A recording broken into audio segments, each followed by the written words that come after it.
Banyak orang sukses di luar sana yang bilang kalau kita hidup itu harus ngejar passion. Dan mungkin ini jadi salah satu nasihat karir yang paling sering kita denger ya sepanjang hidup. Nasihat ini seolah-olah menyuruh kita buat Udah, ikuti aja passion lu. resign dari pekerjaan lo sekarang dan kerjain hal yang di passion lo sekarang. Entah itu buka bisnis, jadi founder startup, jadi influencer, dan lain sebagainya. Tapi kalau memang jalan hidup terbaik adalah mengejar passion, kenapa sih banyak orang yang malah gagal dan akhirnya ya sudah melihat realita gitu. Passionnya mereka korbankan demi bertahan hidup. Akhirnya menjadi pragmatis itu lebih menarik ya daripada menjadi idealis. Ini juga bikin gue bertanya-tanya gitu. Kalau memang pekerjaan kita juga sudah sesuai passion, apakah itu cukup untuk menjamin kebahagiaan kita? Well, jawabannya sangat membagongkan ya. Jadi gue saranin lu untuk nonton video ini sampai habis.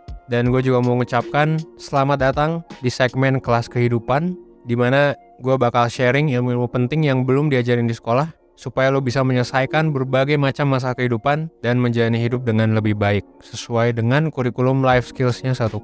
Stay tune!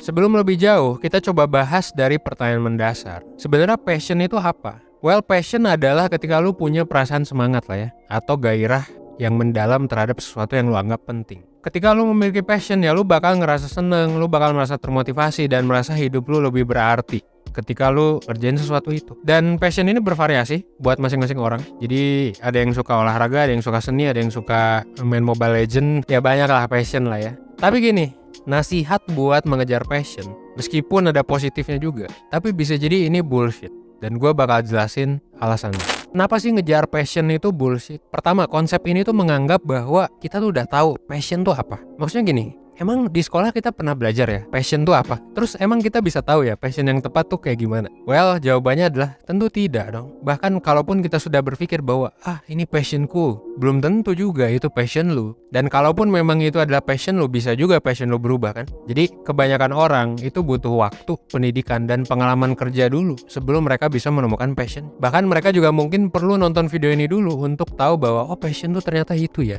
Atau bahkan setelah nonton video ini pun bahkan lu mungkin belum tahu passion lu tuh seperti apa. Atau lu mungkin sudah mengikuti passion lu tapi lu tetap overthinking. Nah, ya kan? Jadi konsep ini itu bisa jadi bullshit karena menganggap kita udah tahu passion kita apa, padahal kita nggak tahu dan mungkin kita nggak akan pernah tahu juga. Kedua, bisa jadi lu memang sudah memilih hal yang lu passion. Bisa jadi lu udah tahu dengan jelas passion lu apa, tapi bisa jadi lu nggak jago juga dalam passion itu.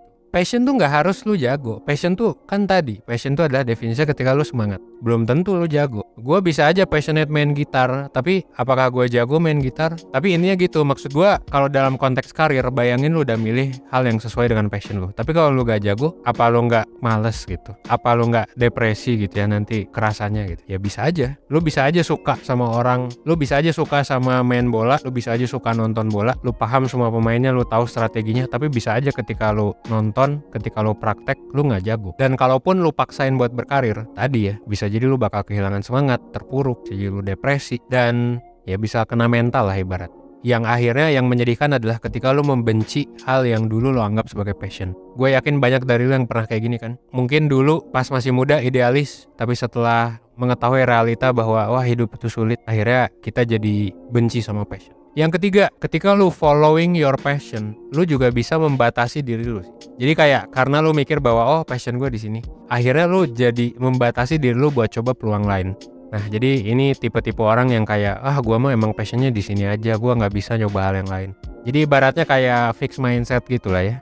Dan akhirnya lu nggak nyoba, padahal bisa aja nih ada peluang karir lain yang mungkin bisa bikin lu jadi lebih semangat, yang mungkin lebih cocok buat lu. Ya kan? Mungkin banyak dari lu gak pindah haluan. Dan mungkin lu ngelihat ya mungkin orang tua lu atau siapapun itu, yang lu ngerasa ini orang mediocre nih gitu ya, ini orang gak jago. Ya mungkin mereka bisa jadi stuck. Tentu stuck bukan hanya karena passion ya, tapi kalau stuck karena passion ya bisa jadi juga passion itu bikin lu stuck gitu. Jadi passion itu bahkan bisa jadi hal yang toxic ya, kalau misalnya kita fix mindset sama passion itu gitu. Yang keempat, saran bahwa lu harus ngikutin passion. Seakan-akan passion tuh bisa datang dengan alami gitu, dengan mudah. Dengan kayak ya udah nanti juga bakal ada pekerjaan impian. Well, gak juga cuy. Realita tidak seperti itu. Bahkan gak jarang, lu kadang harus merasakan dulu pahit-pahitnya sebuah pekerjaan sampai akhirnya lu passionate dengan pekerjaan itu. Gue yakin pasti banyak dari lu deh yang dulu gak suka sama suatu jurusan. Ketika lu udah masuk, ketika lu udah jago, lu jadi suka, lu jadi passionate. Ada yang pernah gak kayak gitu? Gue pernah sih, jujur. Jadi itu adalah 4 alasan yang sebenarnya make sense banget kan. Bahwa sebenarnya passion itu adalah bullshit. Tapi jangan lupa, bisa jadi persepsi kita kan salah tentang passion. That's why gue mau bahas argumen yang sebenarnya mendukung si passion itu. Karena lu nggak bisa nih kalau berpikir passion tuh buruk, nggak juga ya, nggak juga. Oke, kita coba bahas di section selanjutnya. Ada satu pertanyaan yang bisa lo coba refleksikan ke diri sendiri. Pertama, apakah lu mau terperangkap pada sesuatu yang nggak lo sukai selama bertahun-tahun, bahkan puluhan tahun, sampai lu mati bahkan?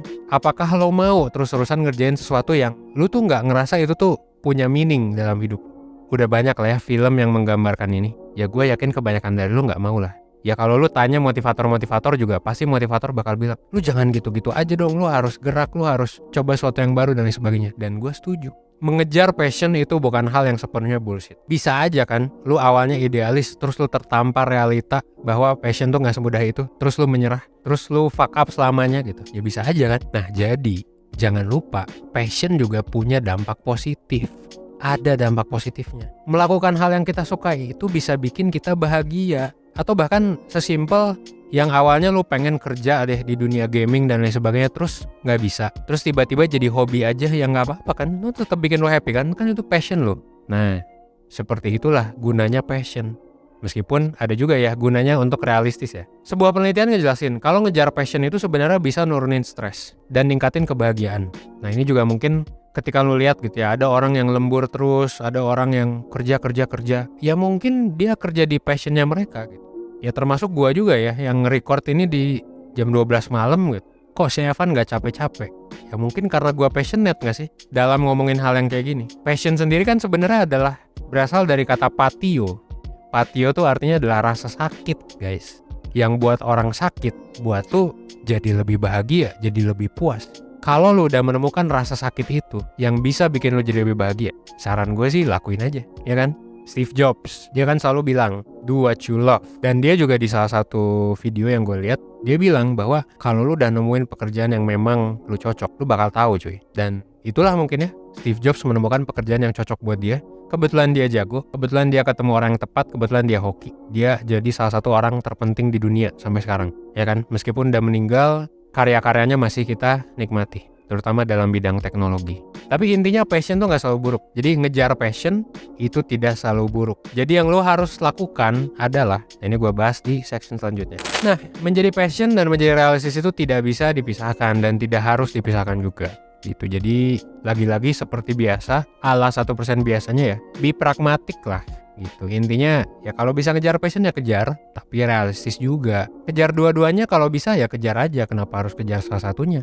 Opsi pertama, lu bisa menjadikan pekerjaan lu sebagai passion dan lu mencintai pekerjaan itu dan lu bisa jago di sana. Titik. Itu juga yang gua bersyukur ya, gua mungkin menyukai pekerjaan gua sampai sekarang. Dan ya alhamdulillah gitu ya, ada lu semua pendengar gua di sini. Ya gua bersyukur, gua bisa menghasilkan impact juga mungkin ya. Tapi tentu buat beberapa orang ini bukan hal yang mudah. Gue bisa aja hoki juga kan. Ketika gue dapat jutaan subscriber seperti ini, mungkin gue hoki. Mungkin bukan karena gue jago, gue dapat duit dari sini, dapat mungkin bisa bikin impact dari sini. Apalagi kalau lu nggak punya privilege ya, realistis aja. Banyak kok yang nggak punya privilege, yang nggak punya HP, nggak punya laptop, yang awalnya bisa kerja di tempat impian, tapi gara-gara suatu kejadian, gara-gara orang tuanya fuck up, orang tuanya sakit, jadi nggak bisa. Banyak yang seperti itu. Ya realistis aja, ya kan? Daripada lu mengutuki kehidupan terus, daripada lu nggak bahagia, daripada lu nggak termotivasi, ya realistis aja, cari kerjaan yang lebih oke. Nah makanya ada opsi kedua, carilah pekerjaan yang sebenarnya nggak sesuai passion lo, dan itu nggak apa-apa, asal menghasilkan uang. Dan lu ngerjain passion lu kapan? Ya ketika lu lagi libur aja, atau ketika lu lagi bisa aja, ketika lu ada waktu. Gue banyak menemukan orang seperti ini, dan mereka apakah bahagia? Bahagia aja kok. Ya, gue punya temen yang kerja di industri finansial, padahal dia sebenarnya passionnya adalah ngajar. Ya udah, Sabtu Minggu dia volunteeran ngajar. Apakah dia tidak bahagia? Dia bahagia aja. Jadi kita harus menemukan keseimbangan ya antara idealis dan realistis. Dan ini nggak gampang ya. Di banyak kasus bahkan nyari kerjaan aja udah susah. Bahkan di beberapa negara, lu bahkan gak bisa kerja sesuai yang lu mau. Ya coba lu tinggal di Korea Utara. Jadi ya realistis aja, makanya gua juga ketika bikin kurikulum kehidupan nih ya, life skills kurikulum, ini lu bisa lihat segitiga piramida. Ini tuh kurikulum yang sangat realistis. Emang sih ada personal growth, ada karir, ada passion, ada hobi, ada entertainment di sana. Tapi kalau lu lihat level 1, level 2, apa isinya? Level 1 cash flow ya, level 1 tuh cash flow. Gimana caranya lu bisa survive? Bodoh amat soal passion. Coba lu hidup di Korea Utara, lu harus mikirin passion ya. Bodoh amat gak sih? Tergantung hokinya lu hoki ini lahir di Indonesia di zaman sekarang. Yang kebetulan ya pemerintah kita tidak seotoriter itu, dan sistem politik kita juga demokrasi, jadi kita bebas berbicara, bebas juga berperilaku ya. Ada juga pasal hak asasi manusia. Bersyukurlah karena itu, lu bisa milih passion lu sekarang. Tapi kalau memang lu ya tiba-tiba orang tua lu sakit ya. Gue juga merasakan BTW, bapak gue juga sakit. Gue lagi hiring juga BTW. Siapa tahu hiringnya masih ada, lu bisa daftar juga kalau lu adalah perawat gitu ya. Gue lagi job posting nih. Bokap gue sakit, tapi untungnya gue punya duit. Kebayang nggak kalau gue nggak punya duit, bokap gue sakit misalnya di waktu gue mahasiswa yang nggak berdaya sampai sekarang gitu ya. Ya mungkin gue nggak bisa ngebangun 1% sih, harus ngerawat ayah gue kan gitu. Jadi ibaratnya ya sometimes you have to be realistic ya. Jadi silakan ya analisis lah hal-hal yang ada di kurikulum kehidupan ini dan capailah masing-masing level, diurutkan tuh dari level 1. Kalau lu memang terpaksa untuk ya kerja apapun bodo amat passionnya, lakuin aja gitu ya. Sambil nabung, ngumpulin dana darurat level 2 tuh ya. Baru nanti bisa ngomongin passion lagi level 3. Gue percaya semua orang yang fuck up pasti bisa kok. Nanti naik ke level 3 lagi. Meskipun anggap aja lu udah level 4, terjun bebas ke level 1 karena sakit atau apapun, bisa kok naik ke level 3, ke level 4. Terakhir, ini adalah saran buat lu ya, berdasarkan kurikulum life skills-nya 1%. Sebelum switch karir, silakan pertimbangkan beberapa hal ini. Pertama, level 2 nih ya. Level 2 dari kurikulum life skills, lu udah punya tabungan belum buat 3 bulan ke depan? Jangan lupa proteksi. Yang kedua, lu udah mengkomunikasikan ini belum ke support system lu, istri lu, anak lu, orang tua lu, kalau misalnya memang mereka matters ya dalam pilihan ini. Yang ketiga, lu udah punya pengetahuan yang cukup belum tentang pekerjaan baru lu. Yang keempat, lu udah punya skill belum. Ini akan ngebantu lu untuk menentukan lu harus ikut passion atau enggak. Karena siapa tahu lu butuh belajar lebih lanjut, atau lu butuh persiapan lebih lanjut, ngumpulin dana darurat, atau lu butuh apapun. Nah makanya gue mau merekomendasikan lagi buat lu, terutama lu yang pengen switch karir nih ke industri digital, ke industri teknologi, tapi bingung harus belajar dari mana. 1% sekarang kita lagi kerjasama sama satu lembaga yang gua respect banget, yang bakal ngebuka beasiswa. BTW, buat lo yang udah lihat Instagram pasti udah tahu kita kerja sama siapa. Well, kita kerja sama Purwadika, lembaga pendidikan teknologi digital yang bakal ngajarin lo skill-skill yang dibutuhin buat terjun ke industri digital.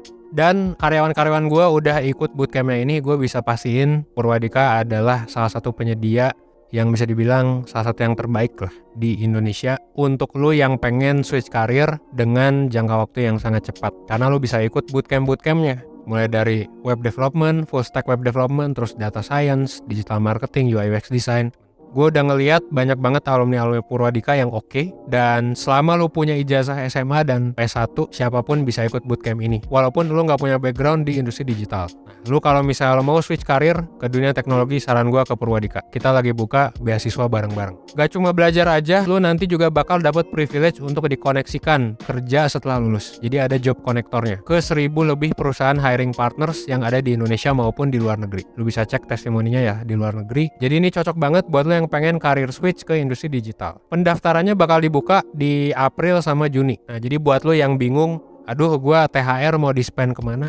Mungkin lo bisa spend ke sini. Karena ada cicilannya juga kalau nggak salah. Jadi lo bisa dicicil juga. Dan selengkapnya lo bisa cek di website Purwadika dengan klik link yang ada di description. Ya. So, untuk mengikuti passion, lagi-lagi jangan lupa untuk belajar, siapa tahu lo nggak jago. Dan terakhir gue cuma mau bilang jangan pernah berhenti belajar gitu ya, karena ya harus realistis juga dong dalam hal passion ya. Dan silakan temukan mentor yang kira-kira bisa ngebantu lo. Dan dengan lo join di Purwadika, ya semoga aja nih nanti lo bisa ngembangin passion lo bisa konsultasi sama mentor juga di Purwadika. Dan terakhir gue cuma mau bilang ya, untuk mengejar passion, lu mungkin bakal gagal. So, jangan terlalu fokus pada hasil lah ya. Fokus aja pada proses. Itu biar nanti nggak kecewa. Yang penting berproses, 1% lebih baik setiap harinya. Fokus nikmatin setiap langkah kecil. Setiap kegagalan pasti bisa jadi pelajaran yang berharga untuk mengembangkan passion lu. Oke?